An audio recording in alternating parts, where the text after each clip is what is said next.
Libérer les blocages émotionnels, mon petit guide pratique en 6 étapes.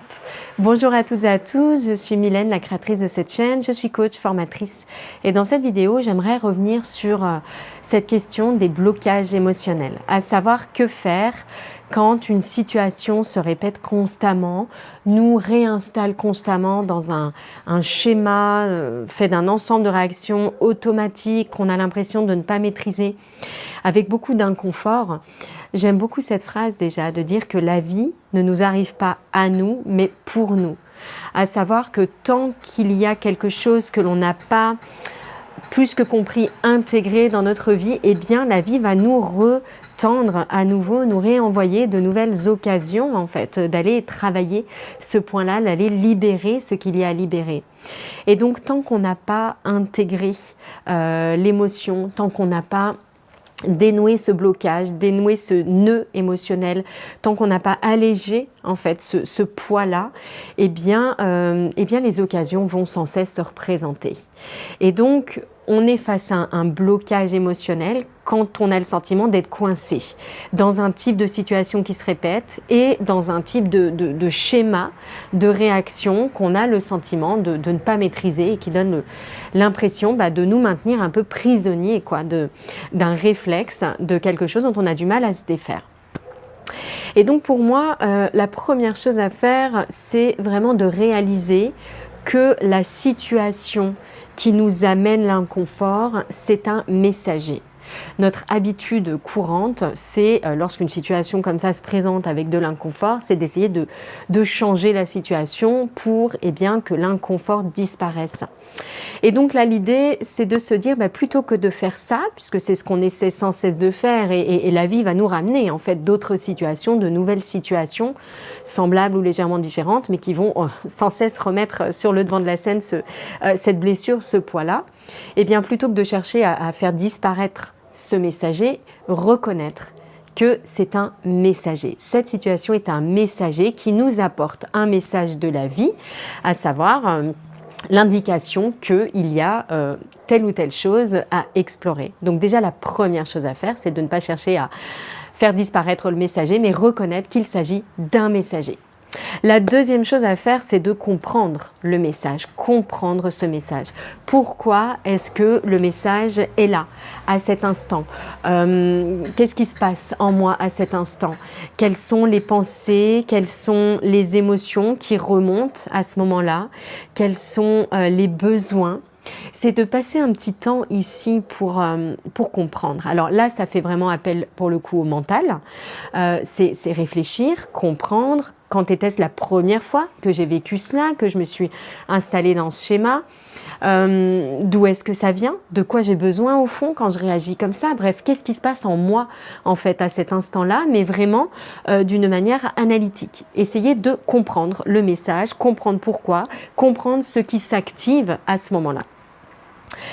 Ensuite, les étapes suivantes de 3 à 6, ça va être une sorte de process pour cette fois-ci, laisser l'émotion nous traverser pour pouvoir réellement intégrer l'émotion et dénouer le nœud, libérer le blocage qui est là.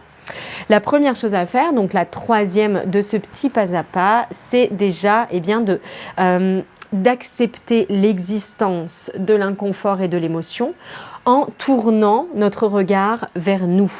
C'est-à-dire qu'au lieu de regarder la situation extérieure, le messager, en croyant que le problème est là, c'est réaliser que c'est un message et donc tourner son regard vers soi. On l'a fait déjà en essayant de comprendre pourquoi c'est là. Ici, ce qu'on va faire, c'est venir vraiment observer les ressentis liés à ce blocage en détail.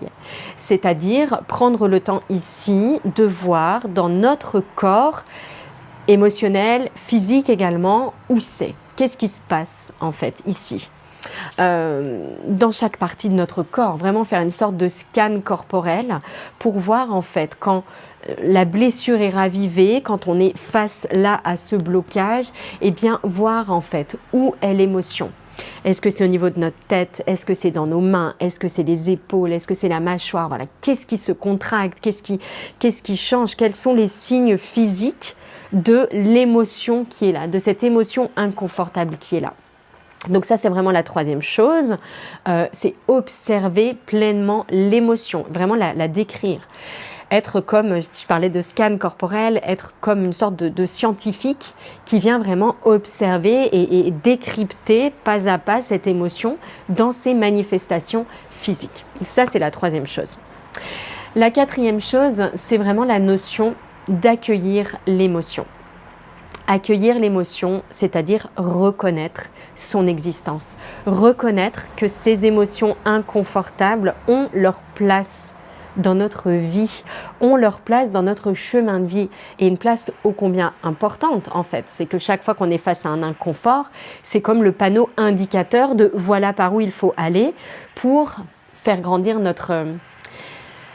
nos qualités d'être, c'est-à-dire reconnaître en réalité nos qualités d'être. Ce sont vraiment des panneaux indicateurs, c'est le chemin à suivre. Donc cette étape-là, cette quatrième étape, c'est vraiment accueillir l'émotion. Savoir que la palette d'émotions qu'on a à disposition, eh bien c'est le propre, c'est le sens de notre vie humaine, que de laisser place à ces émotions-là pour les utiliser comme, on pourrait dire comme tremplin pour ressentir davantage en fait nos qualités naturelles. Donc ici c'est vraiment l'étape de l'accueil, tu as ta place, je te reconnais, je te vois, chère émotion. Vraiment pouvoir faire une place à l'émotion qui est là. Et puis, étape suivante de ce parcours, cinquième étape, c'est tandis que l'émotion nous traverse, avec ses ressentis physiques et cette observation qu'on installe, c'est petit à petit, au milieu de l'émotion inconfortable, respirer. Respirer notre nature. C'est-à-dire ici... Et le fait d'observer l'émotion, le fait de reconnaître l'émotion, ça nous permet de nous connecter à notre liberté d'autre chose. Parce que quand on observe quelque chose, eh bien on expérimente le fait qu'on n'est pas cette chose-là, puisqu'on peut l'observer. Il y a une distance, il y a de l'espace, il y a notre liberté en fait qui est là. Donc ici, l'idée c'est, tandis que l'émotion est là, que l'émotion nous traverse parce qu'on lui dit oui, parce qu'on la reconnaît, parce qu'on lui dit qu'elle a sa place, eh bien c'est vraiment de venir respirer en fait nos grandes qualités au milieu de cette émotion. La liberté, l'amour, la confiance, la présence en fait qui s'installe. Et donc venir respirer au milieu de l'émotion inconfortable, ces qualités de notre nature. La dernière étape, c'est de continuer en fait à respirer nos qualités d'être et faire grandir ces qualités-là. Faire grandir ces qualités-là. Et c'est à ce moment-là qu'il y a comme un point de bascule entre le moment où l'on dit oui à l'émotion, oui tu as ta place, oui tu reconnais, oui je t'observe, oui tu es là, et ce moment où en venant faire grandir nos qualités d'être, en cultivant ces qualités-là, et bien là c'est le moment où on dit oui à autre chose, on dit oui à notre nature, on dit oui à la liberté que nous avons de choisir nos réponses, on dit oui à la reconnaissance de la place de la souffrance dans notre chemin de vie, à savoir transmuter les souffrances en amour pour faire grandir en fait et reconnaître de plus en plus notre nature telle qu'elle est.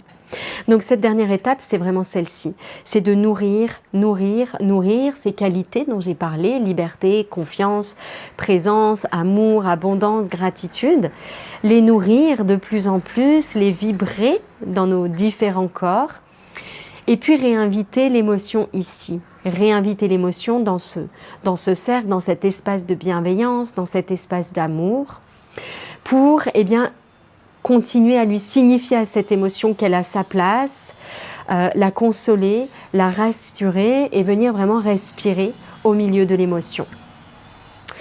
Et donc cette dernière étape, c'est vraiment cela. Hein, c'est ce moment où on vient dire oui à nos qualités naturelles et on va réinviter l'émotion comme on le ferait avec une encre en PNL par exemple, où on réactive régulièrement l'encre, et bien la même chose, on peut réinviter régulièrement l'émotion, la rassurer encore, la consoler encore, et vraiment l'inclure dans ce cercle d'amour, dans cet espace-là, pour petit à petit, on pourrait dire comme la laisser se dissoudre en fait dans nos qualités d'être.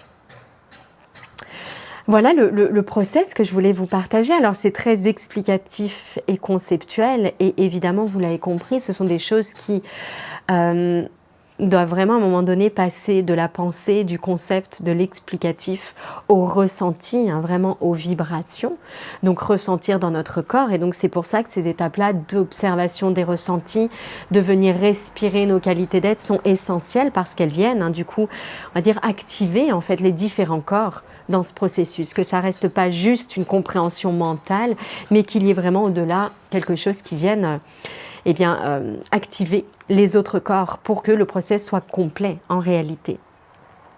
Voilà ce que je souhaitais vous partager sur cette libération des blocages émotionnels et comment s'y prendre en 6 étapes. Petit point supplémentaire que j'aimerais ajouter ici, c'est penser à la valeur que cela peut avoir d'être accompagné, à la sécurité aussi, hein, de suivre ce process-là, mais tout en étant guidé, tout en étant accompagné. Si cette approche résonne, si ça vous parle, si vous sentez qu'il y a des points de blocage qui reviennent régulièrement chez vous, sachez que j'anime très régulièrement des conférences. Je diffuse aussi tous les jours une conférence, 8 étapes clés pour créer la vie qui vous ressemble, où je reviens sur le cheminement en général pour reprendre contact avec sa nature et avec sa vie. Je vais vous mettre un petit lien en dessous de cette vidéo si ça vous intéresse et que vous avez envie de vous plonger plus en profondeur dans ces process-là, pour retrouver de la place pour vos réponses et ne pas subir en fait les schémas limitants et automatiques qui sont en place dans votre vie. J'espère que cette vidéo vous a plu. Je vous souhaite une très très belle fin de journée. À bientôt.